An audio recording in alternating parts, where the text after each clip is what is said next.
Here we go. I'm back in Bangkok. I'm actually staying in the same flat that I stayed in back in 2024. I genuinely couldn't imagine staying anywhere else. My soul was just calling to be in this exact place again. And now being here, I realized one of the reasons was just so I could sit in this exact spot and see and really get to feel how different I am now, so I can have this full circle moment. And I think that's why I couldn't picture being anywhere else. I needed this moment. I needed to experience it to kind of lock it in, just to realize how far I've come, how different everything feels. So yeah, coming back to Bangkok, I just knew I was excited. I could feel there was a purpose in coming back, and it's been exactly that, witnessing this full circle unfold. And honestly, it's just the most beautiful thing. This city became one of my favorite places in the world, and it was my first stop in Asia when I left the UK, and it was the first place I called home after leaving. I remember and still feel how welcomed I was by this city, even though last time I was really struggling. Looking back now, I didn't even realize how much I was struggling, how stuck I still was. But it was all part of it. It was just the beginning, the stage that needed to happen. Not like you can just, skip it. And even through all of that, Bangkok always took care of me. This is some kind of life update, but I'm feeling it, so let's just go with it. Mostly for myself, just to kind of capture this moment, because I really feel like I'm at such a key point right now. A lot of things are shifting, and I just came back here after 6 months in Bali. Bali was a lot. Honestly, that's why I barely posted or shared anything over the past 6 months, because every week felt like another layer was coming off. It was deep, it was raw, and it felt like I just had to be in it, to be fully present, no explaining, no oversharing. I didn't even try to understand it all in the moment myself. It was just about flowing with it, just letting it do what it needed to do. Bali is magic. Bali is a magical place, and it hits everyone differently. It cracks you open in ways you don't expect from what I have seen and experienced, and it's not always what you want. Let's just put it that way. Honestly, I think the island knew what I needed before I did. It was like all these puzzle pieces of something so much bigger than I could see at the time. Maybe even bigger than I can see now. Just your classic story of a girl goes to Bali and it changes her life. I'm that girl. You know that TikTok sound? Just add me to the list. That's hilarious.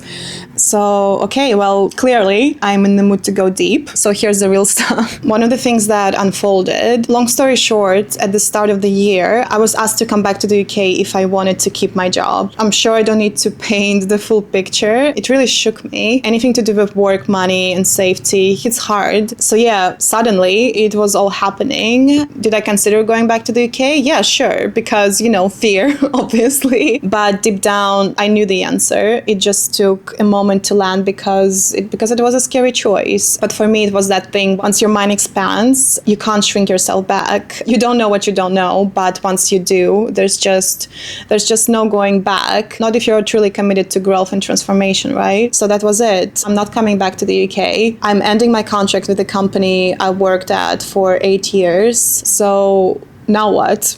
Looking back, I can see it clearly now. In the moment, yes, I panicked. There was fear, all the what ifs, the security, of course. But here's the thing. When I really reflect, I know I wasn't just scared of not finding another job. What made me nervous was the knowing that this meant it was time. It was time to take the next leap. It was something I probably would have struggled to choose for myself just because of safety and the comfort. But when it happened, I had the moment of, okay, this is it. It's happening. And yeah, that was scary because deep inside, I knew this was my window. The moment to say yes to the unknown, to step out of the familiar and go in a completely different direction. And the way it all unfolded, even though it was sudden, I actually felt genuinely grateful. My long relationship with the company made it gentle, still terrifying, don't get me wrong, but there was grace and understanding on both sides. And deep down, I just knew this wasn't going to be a case of,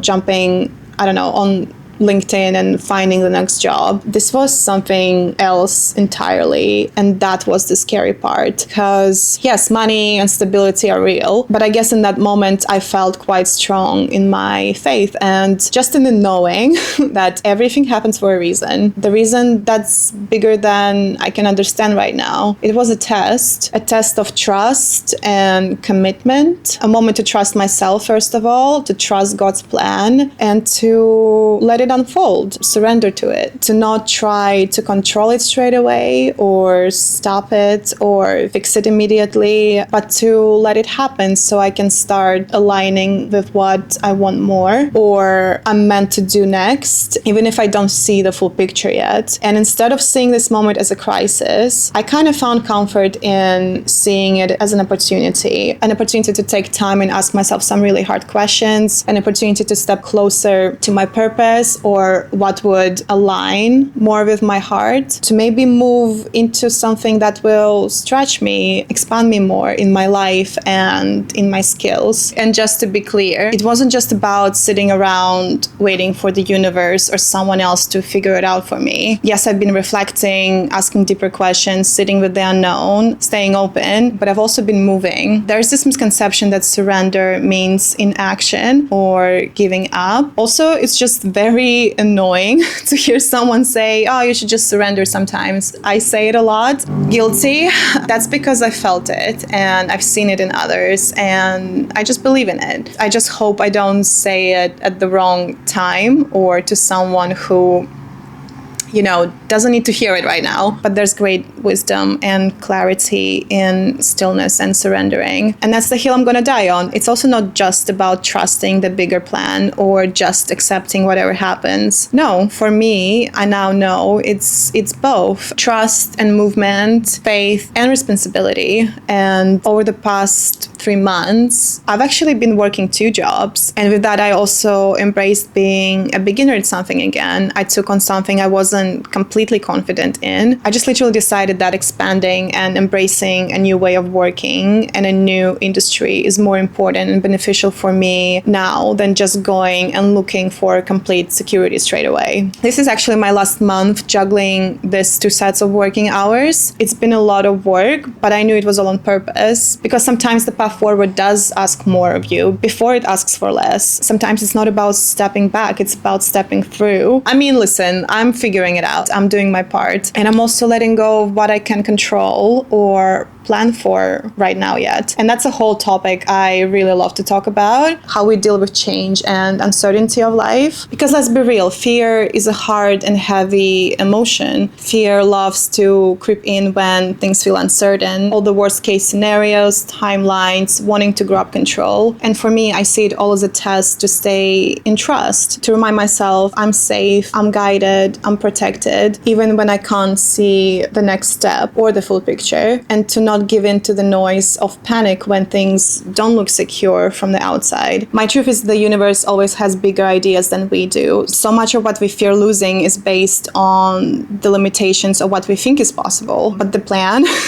the bigger plan, it's almost never something we can design ahead of the right time. Not as good and not to its full potential, because we can only know what we know, right? So this moment asked me to let go, not to give up, but let go of control, let go of needing things to look a certain way in order to feel okay. Because letting go isn't weakness, it's trust. First of all, in yourself and your path. This space between what was and what's next, it's challenging, of course, but it can teach us so much. A stretch where you're being tested to sit in discomfort, to not rush to fill the space, and to trust what's truly yours is already finding its way to you. And it's all part of it. And yeah, some days are hard because uncertainty isn't just uncomfortable, it's confronting. But here's what is most important. Certainty is an illusion. Always, when it comes to anything, control is an illusion. Uncertainty is actually the only thing that is real. So we better get really comfortable with it.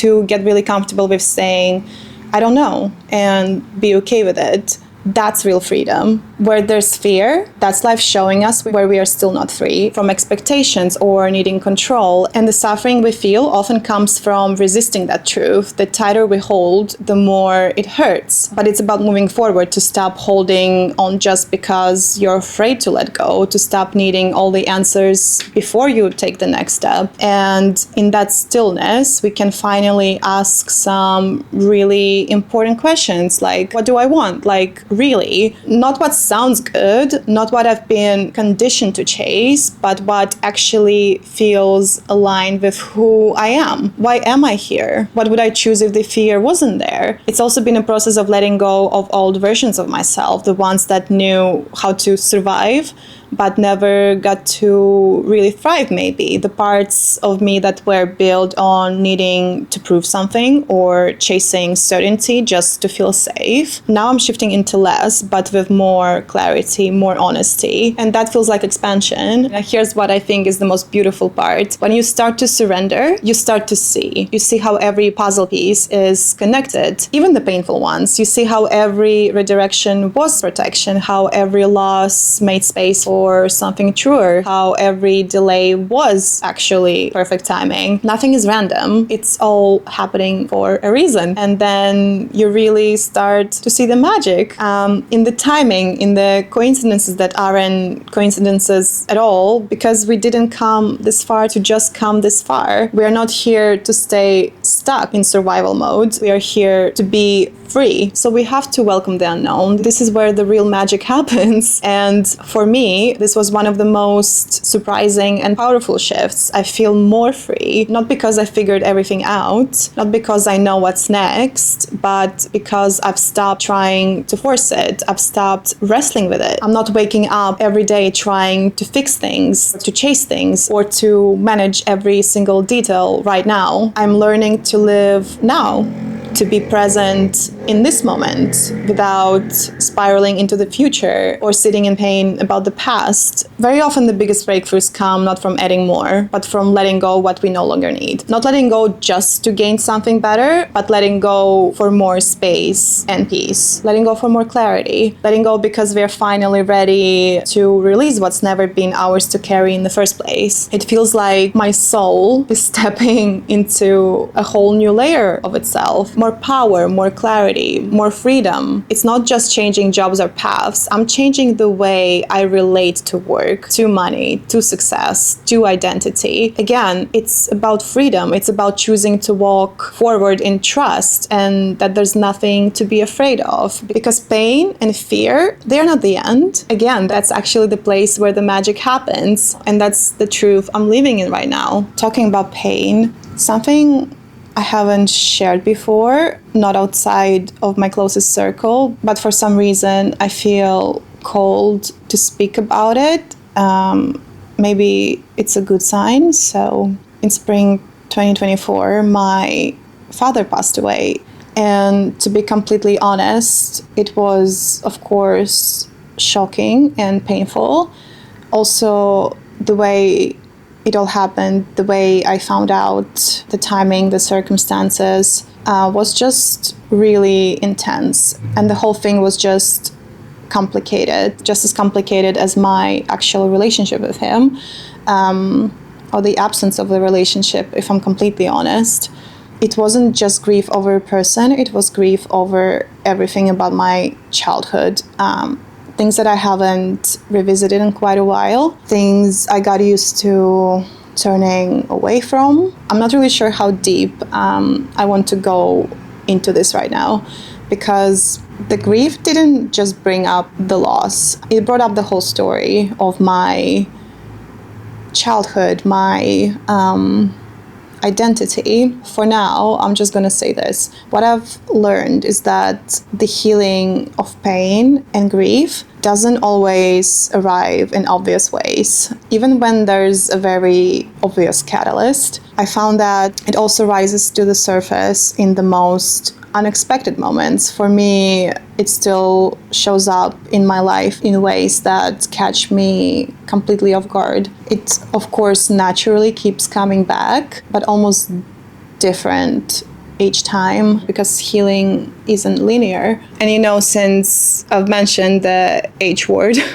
I just want to say something about it because the word healing gets thrown around so much these days. Not in a bad way. There's more awareness now than ever, and that's beautiful. But I do think there are some wrong expectations about what healing actually brings. From my experience, I just want to share this one thing. Healing is not just about sitting with the pain and overcoming the pain and moving on. Yes, of course, the first step is to feel the feeling. You have to feel it. You have to allow the pain. But the deepest part of the healing doesn't come from just that. It comes from transformation, from letting the experience actually change you, letting it live inside me, not as something that breaks me, but as something I can now learn to alchemize, turning pain into gratitude, into compassion and understanding. That's what healing really is. It's not just sitting with your emotions. It's learning how to work with them, how to create something from them, and most importantly, how to break the cycles they are tied to, because that's what is asked for. Pain is not for nothing. It has a purpose. The real healing, the transformation happens when you start to recognize the patterns that have been running your life. This whole process, losing my father, revisiting my childhood, facing things I hadn't even fully understood about myself before, it all led me back to one most important thing, a deeper connection with myself and the chance to break cycles that had followed me for so long, I didn't even notice they were there. And that's what this grief did. And it's still here, but it didn't just bring pain. It held up a mirror, and with it came a new wave of reflection and awareness and understanding and compassion for myself and everyone around me. Okay, that might have been a lot, but here we are. And honestly, you can always expect to see me on top of some mountain soon because life keeps doing its thing, and that's how I deal with it. Final words, trust the process, and remember that we didn't come this far to only come this far. And I'll see you around Bangkok.